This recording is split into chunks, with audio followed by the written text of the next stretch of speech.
Hi, welcome everybody to Coffee and Conversation. I'm Ellen Crupi, Director of Awareness with HabitAware, and I'm so excited to have Annette Pasternak, Stop Skin Picking Coach with me.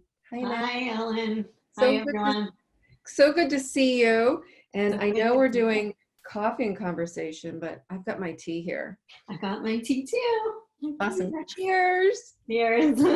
So excited to be here. And Annette, before we get started, why don't you just tell us a little bit about you? Sure. So I, have been a skin picker myself, and, it goes back to when I was a kid and kind of started just pretty harmlessly, it's like kind of enjoying peeling off those sunburns and getting sand out of my hair. It makes it sound like I was on the beach all the time, but that kind of thing. And then it just, graduated. It got more serious, like when I was in college. Like I did not consider it a problem at all until college, when I got very anxious and I really started to kind of dig in on the skin, my arms and my face, and it got really embarrassing. And people on a couple of occasions remarked, why did I have a rash or whatever, and then it continued really to unfortunately worsen throughout my 20s, and I sort of ignored it, or did my best to ignore it, and I covered up. That's how I kind of dealt with it, was just like I wouldn't wear tank tops, or and I made sure to cover my blemishes and that kind of stuff. But then the first time that I really started learning a little more about it, and what might be making it better, what might be making it worse, was when I was 30. And then really being bothered by it, I guess close to when I was 30, I started learning some things about, what made it better and what made it worse. Really the first thing I noticed was that exercise made it better. If I went to like a hip hop dance class that night, I wouldn't be picking, if it was just a few hours after. It was like, wow, I can actually make it through a night without doing this. And then I noticed that keeping track of when I did the behavior, that was helpful. But, it would be almost another decade until I really was able to get a handle on it. And I tried therapy multiple times, finally got some help at the OCD Center of Los Angeles, where I learned some really key things about this. And, just have found more things along the way that were very helpful. Uh-oh, Annette, I think I just muted you by accident. Hopefully not too long ago. Okay, now I'm back. How long ago was that? You were talking about how you got some help in LA. Yeah. And learned some things there that were super helpful. And then just kept going, kept experimenting, kept being persistent. And then, was so inspired actually when food, when I noticed an impact of my food. Like when I eliminated sugar, I was like not picking at all. And then I started taking some flaxseed oil, and not that helped with picking, but it was like it made my back pain go away. And so I was inspired to become a health coach. And then during the health coach training, they just kept asking, like, what's a problem that you struggled with, that you're really able to help people with. And I was like, am I allowed to do that? And so at some point I was like, well, I have a lot of things to I have a lot I can help people with here. So became a health coach, and during when I was still doing the training program, I started coaching my first client, and that was, I believe, 8 years ago. Wow. Yeah, so I've been doing this 7 or 8 years. Yeah, something like that. Yeah, it's amazing how we can turn something that was so detrimental and we feel is so awful into something where we can make a career out of it, as well as help other people. And I think about, and thank you for sharing that. I think about what's going on with COVID. You know, what's going to be the silver lining for all of us, you know, dealing with that. So Annette, I'm gonna mute everybody again. Mute yourself. You've got some noise. So I think I muted everybody. If anybody out there is not on mute, because sometimes the tools don't like to work so great, that would be awesome to mute yourselves. I think we are good. Okay, awesome. Thank you. So thanks for sharing that. And my story is somewhat similar. Some of you might know it, but so I started pulling my hair when I was 11, and I was out on it was in middle school, and we were getting ready for gym class, and I was neither sporty nor popular, and we were about to pick teams. So I was just playing with my hair, I guess as girls do, and then all of a sudden I pulled one out, and zing, I was hooked. This was 1976, so there was no internet. I couldn't go on there and Google why am I pulling out my hair? And I had no idea actually that I was doing anything wrong until I went to the hairdresser with my mom, you know, and the hairdresser goes like this and she goes like this, and there's 2 bald spots behind my ears. And the hairdresser, Fatima, says to my mom, Sandy, come quick, come quick. There's something wrong with Ellen. And that's all I heard was wrong. Something's wrong with Ellen. And she's got 2 bald spots behind her ears. And so they're looking at me. What did you do? What did you do? So I lied. And I said that Ancino put gum in my hair. And from that moment on, I said, I will never pull my hair again. Well, and you guys know how that went. And I'm sure all of you out there feel the same way. If you're pulling or picking, I'm never going to do it again. And then you look at the clock and 4 minutes has gone by and you've done something. So similarly, I also, like you, Annette, first as a young kid, I didn't know what to do. And I tried to just hide it. And when I walked into abnormal psych class in the 80s at University of Maryland, go Terps, there was a word on the board that said trichotillomania. And that's when I learned that I was not alone. And I could not believe it. And I was so excited that I was not alone. And you know what?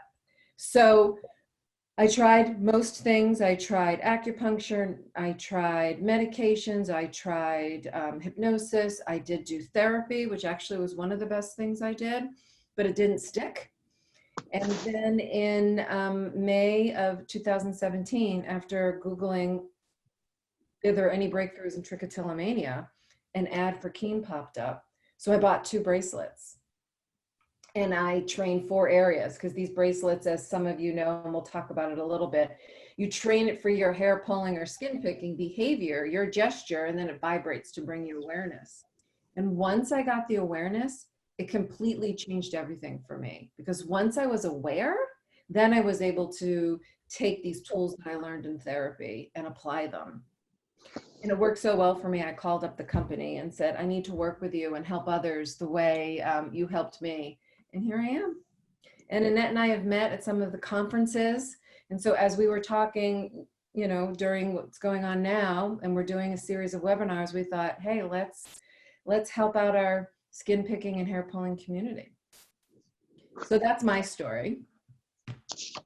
Let me end this poll here, and just real quick, I will share the results. Can you guys see the results? So, yes. Okay, good. So we have mostly skin pickers, a few combos, and we have about a little less than 40%, or a little more than 40% do not have the bracelet, and a little bit more do. Okay, great, awesome. Thanks everybody for doing that. So, sorry, Ellen. Yeah. So I noticed in the chat, when my mic went out before. Yeah. I think that it blanked out on, because a lot of people are asking where I went in LA. Yeah, so it was the OCD Center of Los Angeles. They had, and still do, I believe, have a group therapy for skin picking and hair pulling together. Yeah, and everybody, after this session where I hit record, And we'll have some resources for you afterwards as well. All right, so let's chat. We talk about BFRBs, body focused repetitive behaviors, and there's hair pulling and skin picking and nail biting. And while they're very similar because they cause us a lot of shame, we're doing something with our hands and to our bodies that's unwanted. I did want to spend more of our time talking about skin picking.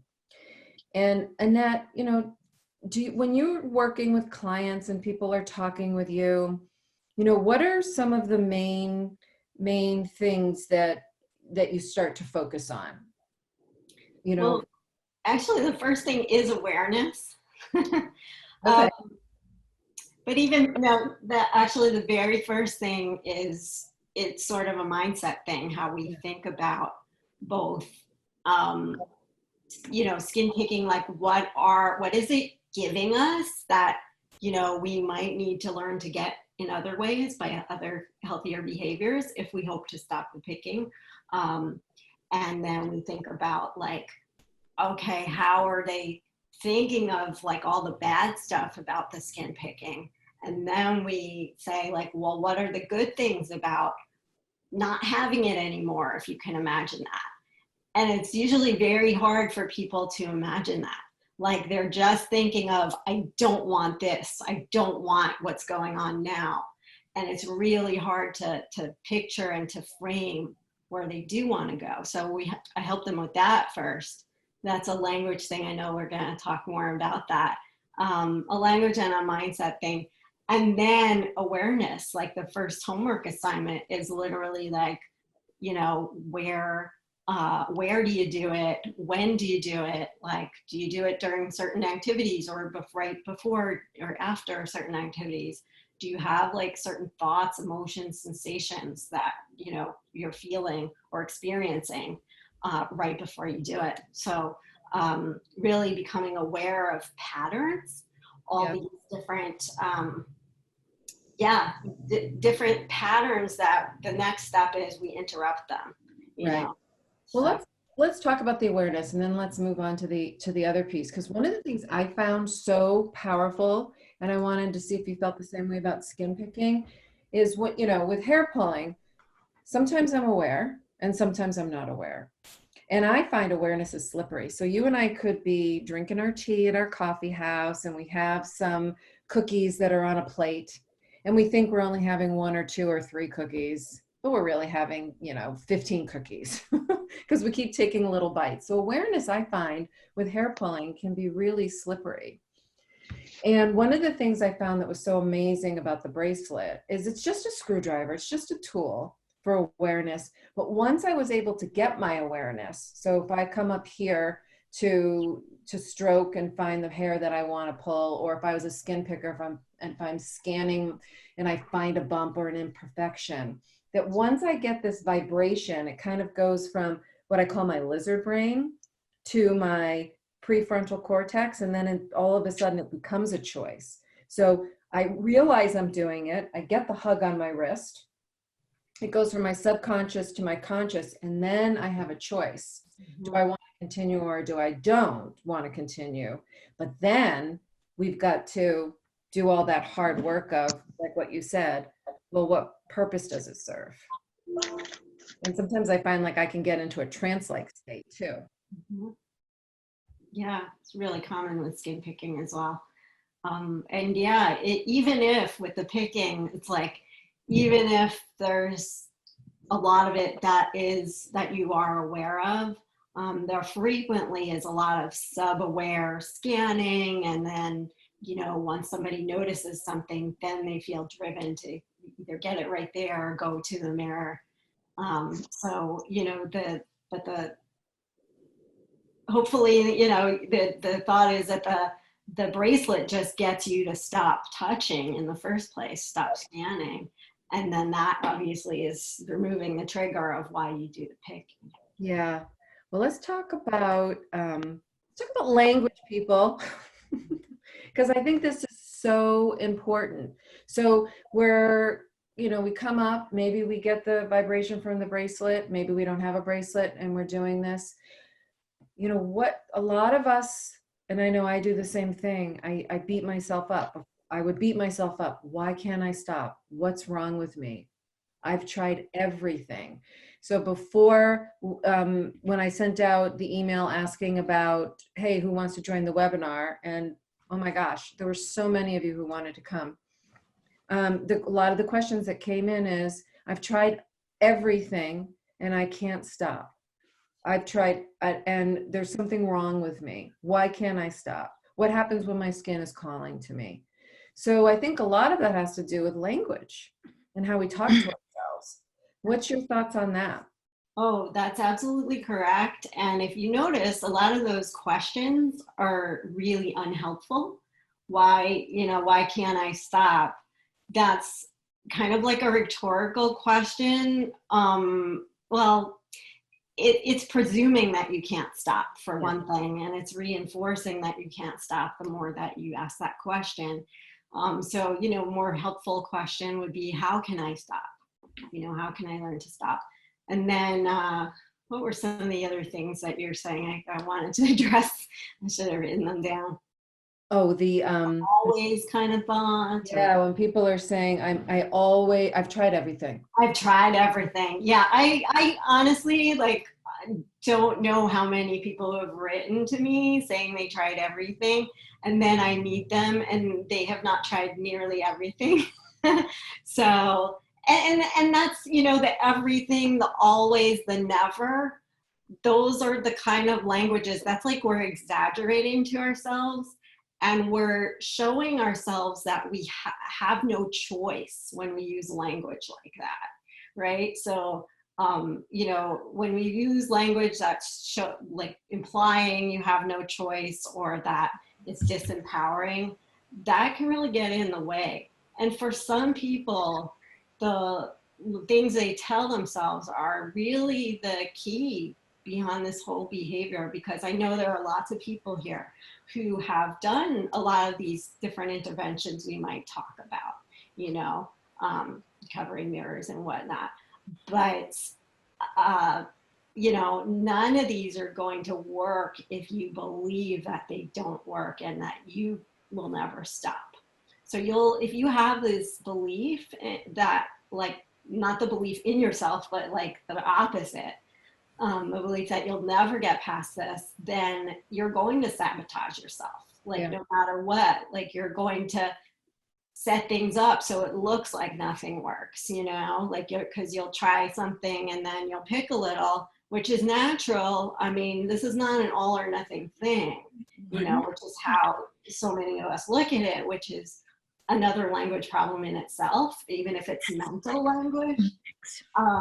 And so, so you may try something and then get discouraged because like you pick a little and then you say to yourself, what? Like, what's the use? Like I picked a little. And there's a trap also I want to mention, since we're talking about language, just like two thoughts that I think every skin picker I've ever met has these. And the first one is, listen in. Let's all get close. The first one is like, just this one. Like, I'll just get this one or do this one. Mm-hmm. And that opens the door. That's a lie, right? Because it's rarely going to be just this one. That's like the just this one drink if you're an alcoholic. Yeah. And then the second thought is like, oh, I've already picked today. What's the use? Might as well keep going, kind of thing. Yeah. And I do that. And I know I can speak for hair pullers that it's the same exact thing. If I could I'm just going to do one. I'm going to do that perfect one that I want, that curly, coarser one that's a little thicker. Once I get that one, I won't do it anymore, which is a total lie. And it's a what's the word? It's a false belief. Mm-hmm. And the other thing I think is so powerful, someone told me, and I want to get your thoughts on this, Annette. So, and I do it too. Oh, I've already started. What's the use? I'm just going to keep going. All right, imagine that you're walking down the steps. For me, I trip going up the steps, but you're going down the steps and you start to trip, but you catch yourself. Are you going to throw yourself the rest of the way down the That's steps? such a good Right? analogy. You know, just because you tripped on two? No, you're going to pick yourself up. Language, people. I mean, you're going to pick yourself up and you're not going to let yourself fall down the rest of the way. Yeah. So a lot of this is, and the same thing like you were saying with mindset, which I think is so important, is these beliefs of I'll never be able to stop. Well, guess what? I believe you. You know, and what's that Henry Ford quote we were talking about? And my What do you Pilates think? instructor does something very similar, and she's so good. And she'll say, you know, if you think you can or you think you can't, I believe you. And this is something where one of the most important things to do in our practice, and it's just a practice to pick less and to pull less, is to believe in ourselves that we can do it. And sometimes we have to fake it till we make it. Sure.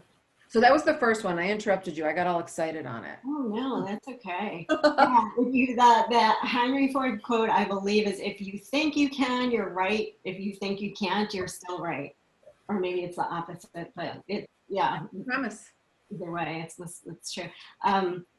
Yeah. Yeah, I can't remember what it is. So we were talking about two things that skin pickers always say. Oh, sure. One of them was, Yeah, no, only pick there's this just a one. lot of languagey things, and if you want to instill belief in yourself, you can start with the language. You can start like not tolerating disempowering language and recognizing it and then changing it, Yeah. consciously. Yeah. Self-talk. We can all do self-talk. In any given moment, we don't have power over what thought pops into our head. But with awareness, we don't need to believe it. And we can choose something else if, that thought, I think you were saying like, yeah, the analogy with the going down the stairs. I mean, that's great. Like maybe you can just remind yourself, like, remember the stairs. Yeah. But sometimes it's the fact that, yes, in that moment, I understand like we might really want to pick or pull. But you have to remind yourself in that moment why you don't want to. Because all the other, 20 minutes later or 2 hours later or whatever, you won't want to and you deeply regret it and this is the cycle. So you got to, do your best to remind yourself at that moment, why do you not want to? And also just tell yourself gently to do something else, like step away from the mirror or pull your hand away. That's different than what you're probably telling yourself, which is probably like, I shouldn't be doing this, or, oh no, I'm doing this again. I can't stop. Why can't I stop? Something like that. So what would be if some suggestions? So, all right, change is not linear, right? So change is something where I'm going to change. It's 10 o'clock in the morning. And I've made the decision I'm not going to have that glass of wine tonight because it's COVID and we're stuck in quarantine. I'm not doing it. And then 5:30 comes around and you're like, oh, all right, I'll do it tomorrow. And then you pour yourself the glass of wine because your willpower has been shot down. Yeah, great question. So what are some suggestions for skin picking where, all right, we've decided we are going to work on our mindset. And we're going to, instead of saying, why can't I stop? Maybe we start asking ourselves, why can't I manage my skin picking? What are some of the things that we can do in order to begin the process of helping ourselves with our skin picking? Well, let's use the analogy of the glass of wine. Yeah. Well, if you really, really don't want to have that glass of wine and you find over and over again, you don't have the willpower when it's in your house, you get it out of your house, or lock it up if, like, let's say your spouse or somebody wants the wine and you don't want the wine, like lock it up and they only have the combo or something, the combination. But totally analogous to that. And I just noticed, somebody mentioning it, to block yourself from doing it. It's literally, that's the analogy, is to take the access of your skin away from yourself. So whether that's, covering the mirrors, that was like the biggest relief for me, honestly, was covering the mirrors in my bathroom and putting over my fingers before I got in bed at night, because I like to read in bed and I would just like end up picking, you know. So those things. Would you repeat that one again?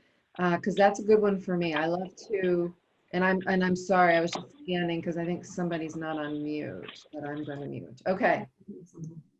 So the Band-Aids over the Oh, it was Band-Aids. Okay, yeah. so you go to bed with Band-Aids as Yeah. you. So, you know, that would keep me from, so these are, you know, what I call blocking strategies, like blocking yourself from your skin, or from either seeing your skin or touching your skin, because those are the direct triggers. Like, you don't just start picking out of nowhere. You always either see your skin, look at it closely, or you touch it before you start doing the behavior. So just like, you know, as much as you can block yourself from those things as possible, the better. We had a question, I remember, came in beforehand about scalp picking. You know, so analogous to this for scalp picking might be you know, wearing something around your head. There's a chemo cap someone told me about, like what you would wear for chemotherapy if you've lost your hair and you want it to look nice, you know, with a cap, and it's very comfortable. So I've had a couple people use that, or the fingertips would work for that. But sometimes it's a sensation thing, and so putting some ice, like you know, like the old frozen peas, a bag of frozen peas on your head, can kind of, you know, change up the sensation to where you don't feel like doing it anymore. You can put stuff in your head or your hands. I'm just using this as an example, but even if you don't pick your scalp, think about, you know, how can you use this for whatever body part that you do pick out. You know, you can put, you know, just maybe it would be unpleasant if you had like conditioner in it or coconut oil or something. Right. Yeah, and one of the things I just noticed, someone also made a comment about, well, when you were talking about the Band-Aids, someone said, well, then I can pick them off. I can pick off the tape. And that's where I do get into Language people. language people. And also, there is a solution for everything. You just have to find it and then choose to use it. Yeah, and it's, you know, it's a habit. And in the beginning, the habit is not to pick off the Band-Aids. You know what I mean? So you have to like really want to do it super badly and take them off. For me, like, I wanted not to do it more than I wanted to do it. I had no control when I didn't have the Band-Aids on, but when I did have them on, I couldn't control it. But if I did start to take them off and be like, oh, I just can't do it, I take them off, then that would reinforce that I could take them off. And so that trick won't work as well, you know, after a while. So that's probably also like a language. I mean, it's harder already because of that, but you know, I think probably that person needs to work on, like, I can do this, and like, yes, sometimes I will take it off. I mean, I had like, the mirror I did have available to me was, you know, I had those mirrored closet doors, and I would have one. Oops, Annette, I just muted you by accident. Unmute yourself. Sorry. Oh, okay. All I right. think I was starting to talk about the closet. Yes, and then Okay. I hit mute. My apologies. That's okay. So yeah, so I had those double closet doors, and I covered one with pretty paper, and I would keep the other behind it. So you could see half my clothes at once, but who cares? But you know, I would have that other mirror that I could use, and I would use it to put some makeup on or to see what my clothes look like or my hair. Were there times that I picked in front of it? Sure, you know, but that's just the nature of the thing. But the more you practice with it, I think as it went along, and as my custom was less and less to automatically go to pick when I saw a mirror, it got better, and the ratio of times that I didn't pick versus pick got better and better. Yeah, I mean, and Anila and I from HabitAware talk about this all the time, that the goal should be to pick and pull less versus to strive for pick and pull free. Yes. And a lot of, I mean, we talk about language, and a lot of it is, as we said, it's how we talk and it's our belief. Mm-hmm. And because we can't put our hands away and we can't put our skin or our hair away, and it's visible, sometimes we believe that it's our fault and we can't stop. But it's, we are, I get very excited about this. It's a belief. If you believe that you can't, you won't. And that's true. I believe you that you can't. But if you believe you can, I also believe you. And you have to liken a lot of, the skin picking and the hair pulling to, let's say, diabetes. And I've said this before, but it's worth repeating. My mother is diabetic type 1, so she will always be diabetic. But she can control her diabetes with insulin, diet, and exercise. She will never have a diabetic-free day, and she will never not be diabetic, but she can control it. And does her sugar spike sometimes? Sure. Does her sugar crash sometimes? Yes. But for the most part, she's pretty even-steven, and she knows what she needs to do. And that is what language, again, that's what we need to remind ourselves. So some of the questions I know come up is willpower, which we talked about. You can't just white knuckle it. And sometimes it's easier at the beginning of the day than it is at the end of the day because we've done so many things. So I would encourage you to have different things that are going to resonate with you. And maybe one of those things for you out there would be, because Annette and I were laughing over this morning, is language, people. And that maybe that's what you say to yourself.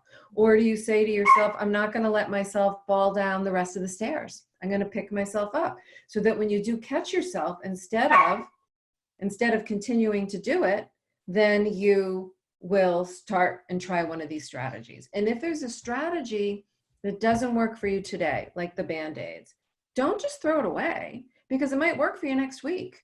And something that works for you now might not work for you next week. And it's always a practice. And it's like sports. That's my dog barking. His name's Rusty, if anybody wants to know. I was hoping my kids would keep him away from the door.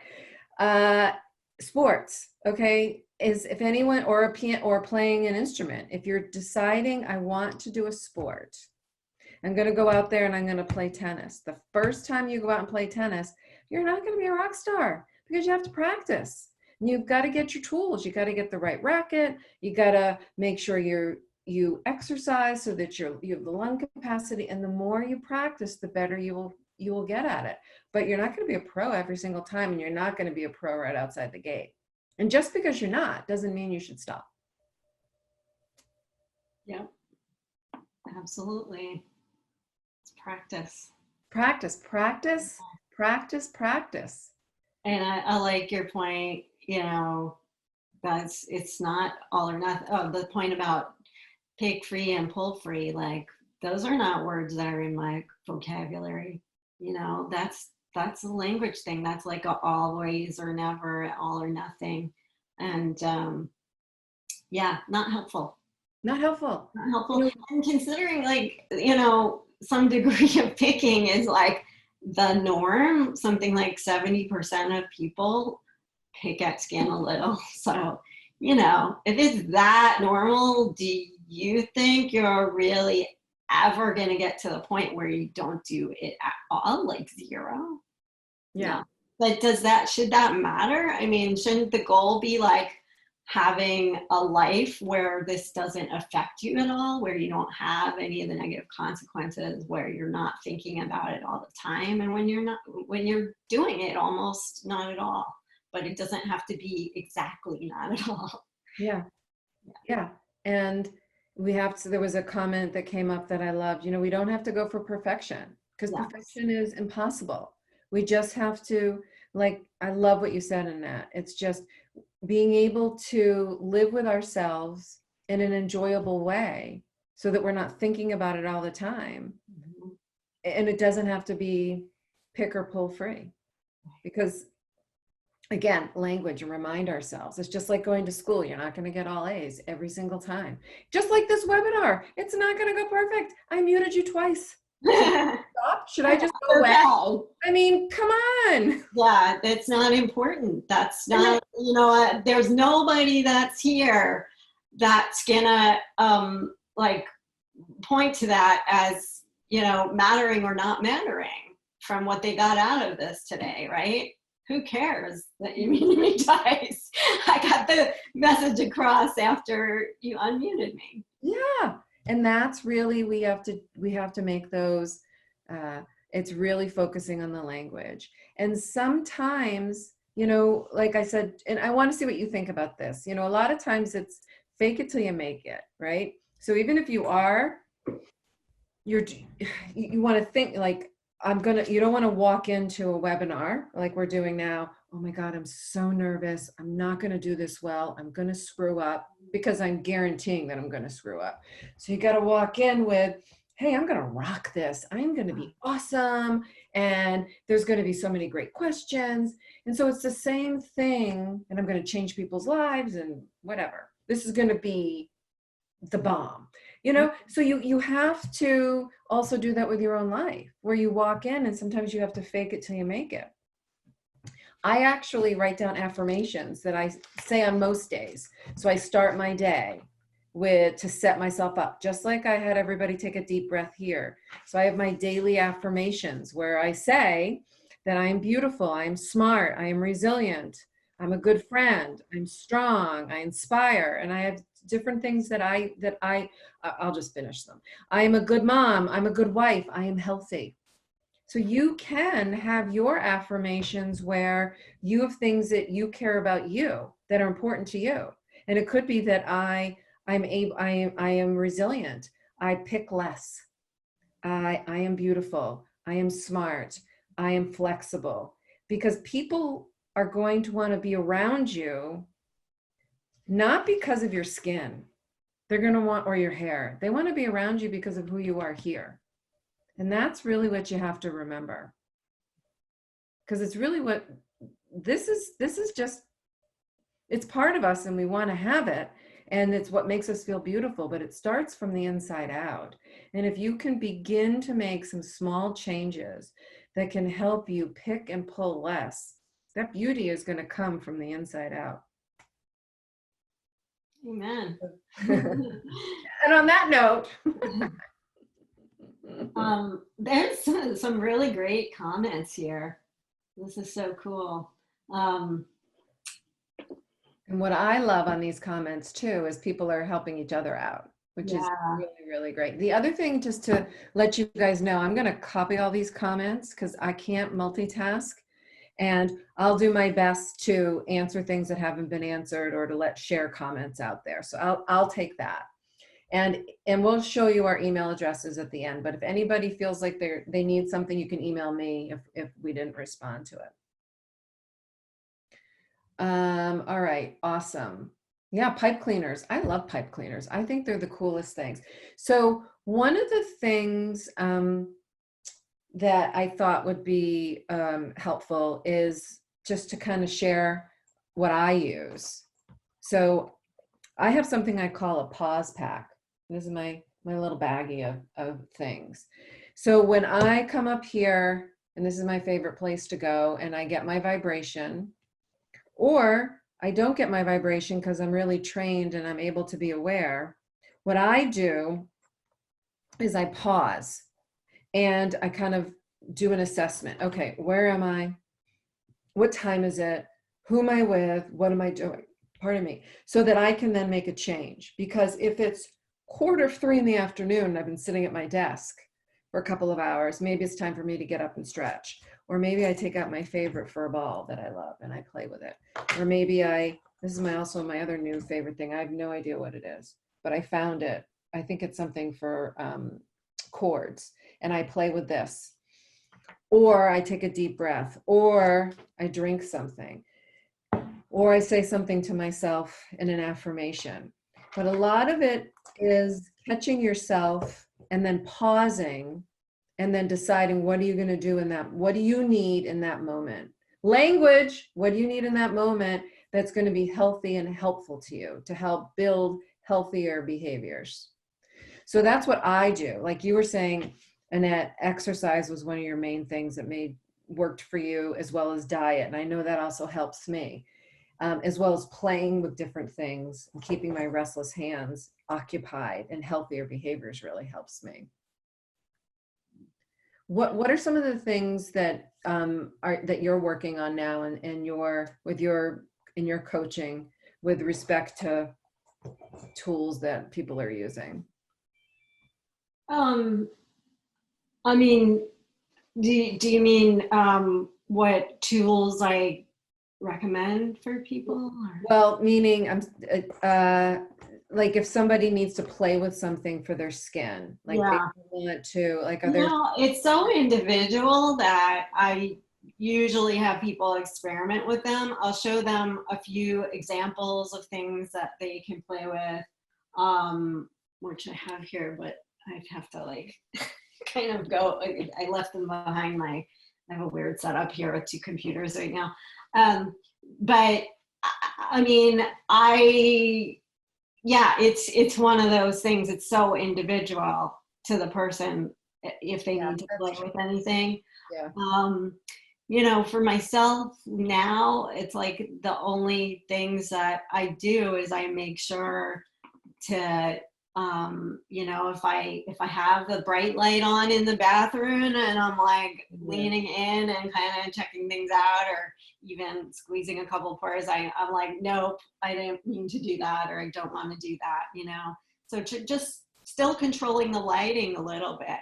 I haven't had my mirrors covered in years and years and don't need to, but the lighting still can get me every once in a while, like really bright light. And we have a really bright light in there. So, I mean, I should have never turned it on probably, but, every once in a while, that's the thing. Yeah, and I'm with you. And while I'm not a skin picker, I have I had a magnifying mirror, and I would get lost in it, just looking. Nobody wants to look in a magnifying mirror. Everybody out there with magnifying mirrors. Throw it out. Throw out, if you pick with tools, any kind of, tools, tweezers and stuff, throw that out, or get a lock box and lock it up for like 2 weeks in between when you need to tweeze your eyebrows to whatever you use it for, One thing I recommend is taking the tweezers, putting it in a Tupperware, filling it with water, and sticking it in the freezer. Yeah. I have clients who do that too. Kate, yes, get rid of them. Katie, sorry. Get rid of the magnifying glass, and no one's going to see you that close. And you know what? Really important.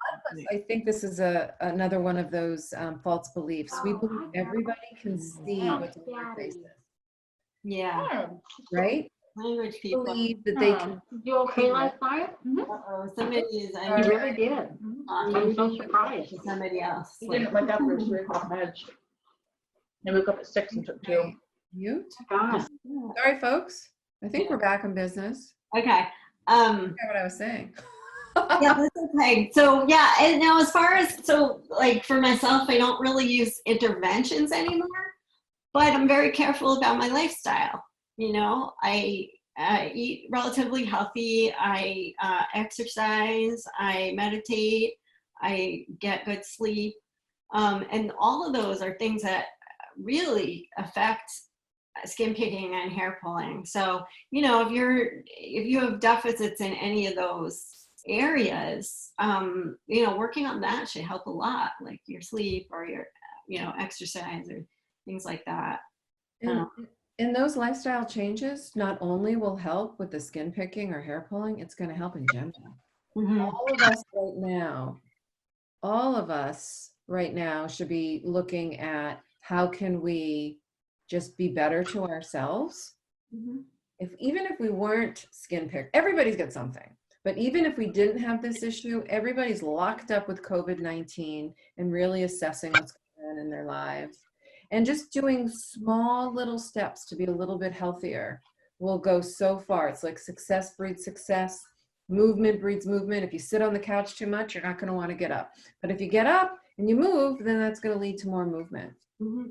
And it's really easy to kind of let yourself go downhill, you know, by being, there's a difference between being gentle with yourself as far as like not being mean to yourself in your language, you know, that's never helpful. But also, you also don't want to like let yourself off the hook with your language too much, you know, where it's like, oh, it's a hard time, so, you know, I'm just gonna eat chocolate or whatever. And like, you can do that a little, but if you keep doing it, you're gonna make that a habit and a problem, you know? And so sometimes it's really, I think it's important to be both kind and firm with yourself. Yeah. Because yeah, a lot of times we're the opposite. We're mean, but we're also like, when we think of self-care and being gentle, we're not doing ourselves any favors either. Mm-hmm. So I want you guys to think about that, what Annette just said. And if you want, throw something into the chat. What's one thing you're going to do? To one small thing to be kind to yourself. What are you going to do? And what maybe one lifestyle change are you going to do?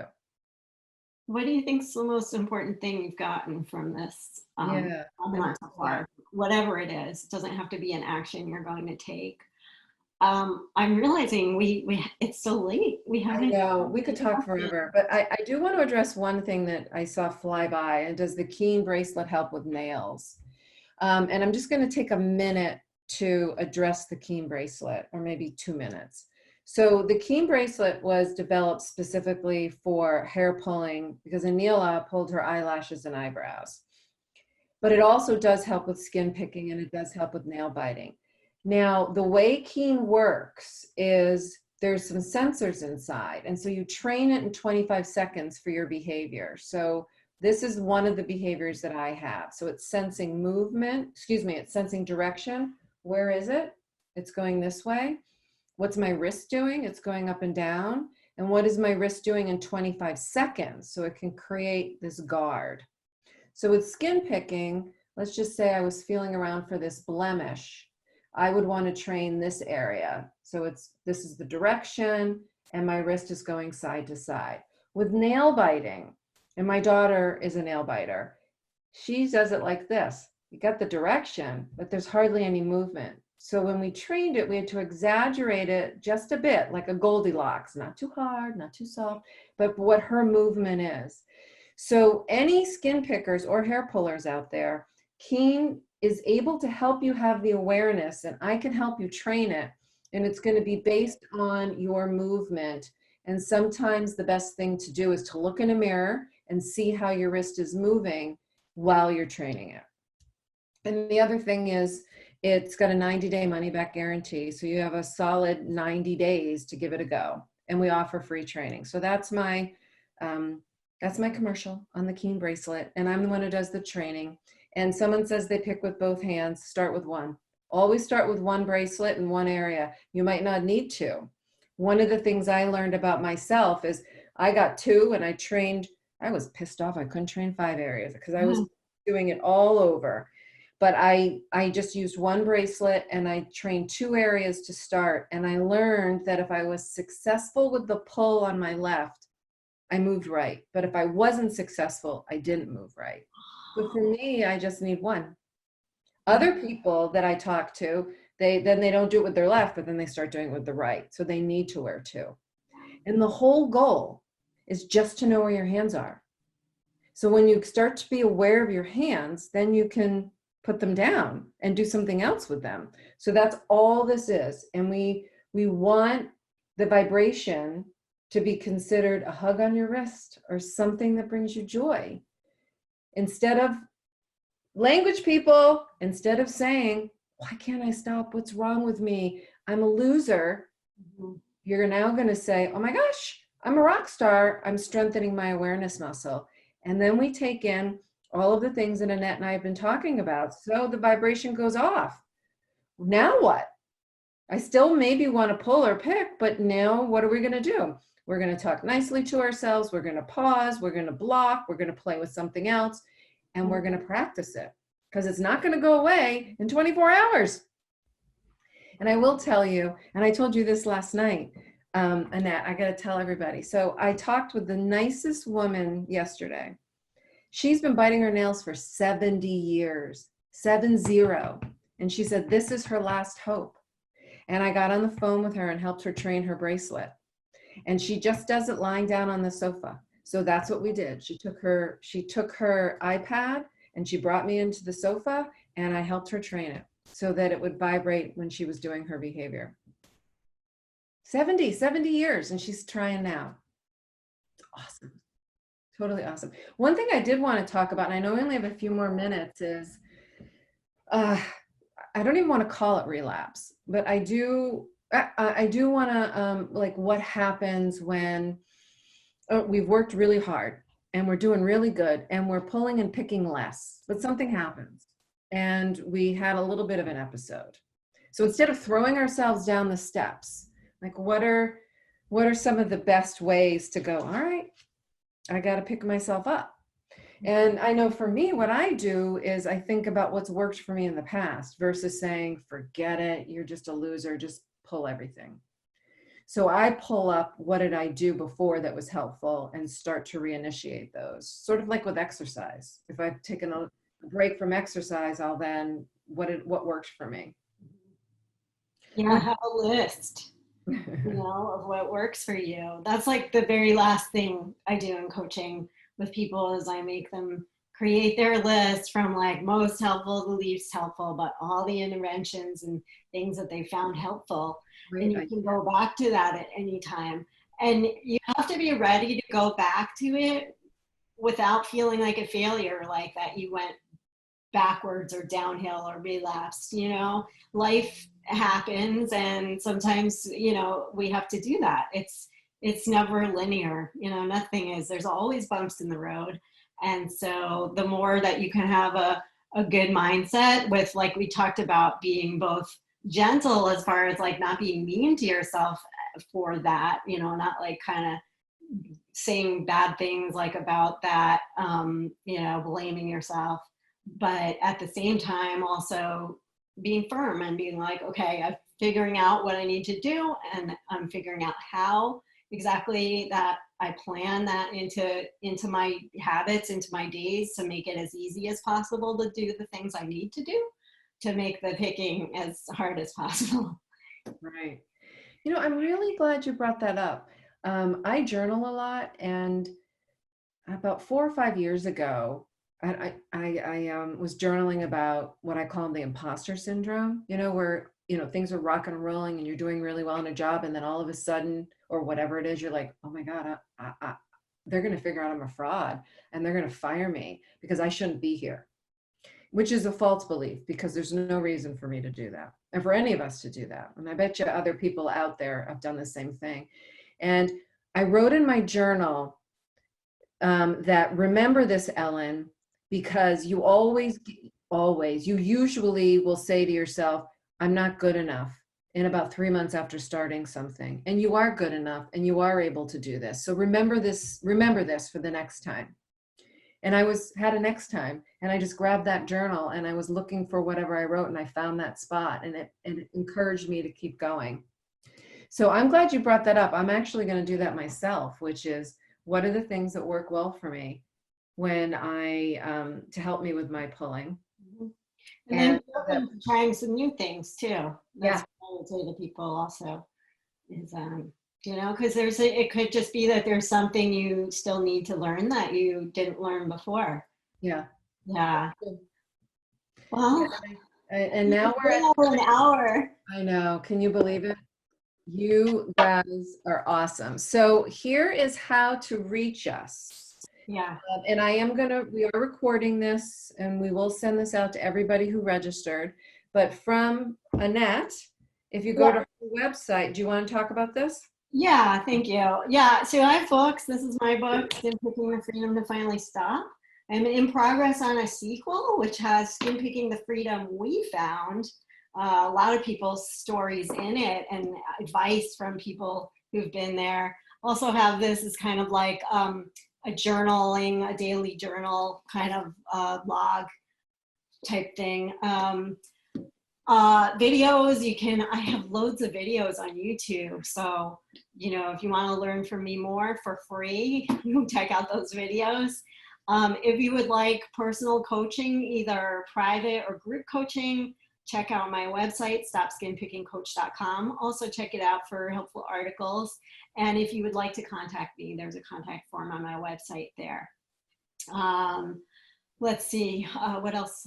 Something else on my website. Yes, if you want to like be informed when I do other things, if you're coming from the HabitAware email list, but you're not on my email list, you can get on that by going to my website and clicking for the free gift, which you get a free gift. More useful information. That's a free gift. Yeah, you can get the free gift. Anila got the free gift. All right, awesome. And then I have this online course, also a totally different website, breakfreefromskinpicking.com. You don't need the caps in any of these. I just put them because it's easier to see.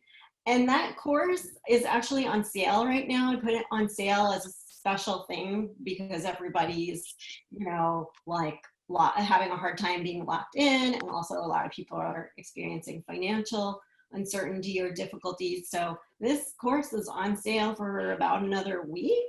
If you use this coupon code April50 at 50% off. That's awesome. That's my stuff. And for the rest of you on the HabitAware side, if you want to purchase Keen, I put the website there. And we have a 90-day money-back guarantee. We always offer a free training if you want help to get set up. And I do those. And if you have a Keen and you want training and didn't get it, just email me, ellen@habitaware.com. You can also email me if you have any questions. And Neil and I are going to be doing a webinar, Ask Us Anything, and talking about our journey and our hair pulling experience and how to use Keen. So that's going to be coming probably May 8th, I believe, but don't hold me to it. So thanks everybody for spending your coffee time with us or your tea time. Annette, it's so great to talk to you. Yeah, this was fun. Well, we're getting lots of nice thank you chats. So thanks everybody.